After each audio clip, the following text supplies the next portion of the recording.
noqoto wixii bulshada loo qabtay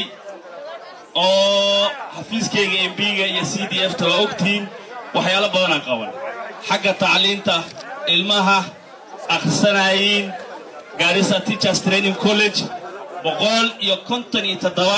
arday ayaa bilaash ku akhrisanaysa hadda maxaa farxadii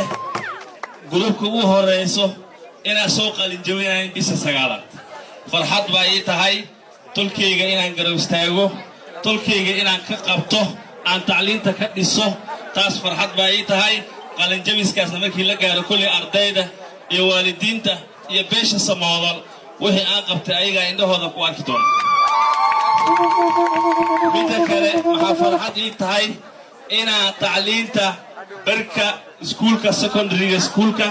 oo free secondary school ah inaan ka dhigay taasna farxad baa leeyahay Allah subhanahu wa ta'ala ana qabtay oo garabkaana noqday because niyadeeda maxay ahayd inaan ka dhiso beesha Soomaaliyeed barka tacliinta maxaa farxadii inay maanta 3 sano iyo nus hal ruux oo arday mise hal waalid oo bixiye fiiska reejara iyo Soomaaliga ku nool Garissa ilaa iyo wadanka Kenya maanta maxaa farxadii ina hal qof unu bixinaynin iskuulka sare oo ijara free secondary school ka jira waxaan rajaynaynaa ilaa iyo sanadka uu ka dhamaana ilaa 2027 August arrintaas waa socon doonta bulshada Soomaaliyeed kulli faa'iidada aan qabtay waa ogyihiin waxaan nii ballan qaaday insha Allah hadda ay marnaba igu soo celisiin oona rajaynaa inay igu soo celinaysiin maadaama waxtar badan aan qabtay oo la taaban karo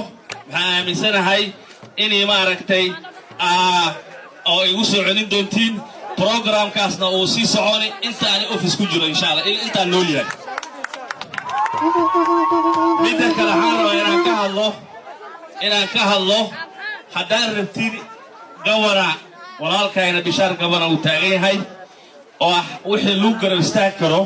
waa inaan kula qabsamo soo maxaan ka hoosanayaa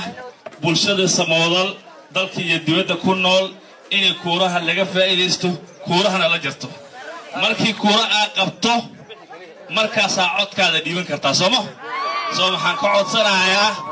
bulshada Soomaaliyeed dadka reer Garissa ku nool ilaa reejara ilaa wadanka Kenya ku nool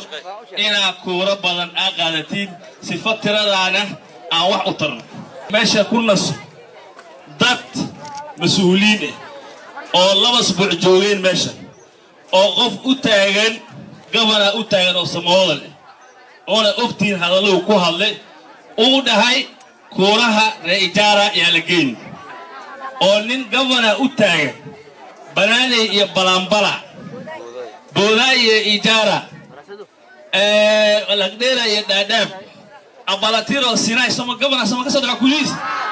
gabana sama ka soo dhaco taas macnaheedu maxaa way qasid kale oo bulshada ijara ama reejara wax loo gooyo leeyahay qofkaas adiga gabana u taagan tahay maxaa u dhihi kuuraya la soo transfer gareyn kuuraya la geeyay ijara maxaa u dhihi adiga macnaheedu maxaa way dulunka asmool ku wado soo maxaan leenahay wixii meesha waxa looga jeedo maxaa way sheekhu muxuu wax u baray dadka sheekhu muxuu indhaha wax ugu furay Soomaaliyeed muxuu ugu keen free education kuuraha la geeyay ijara faa'iido ya u tahay faa'iido koow qofka u tahay maxaa way waa Soomaaliyeed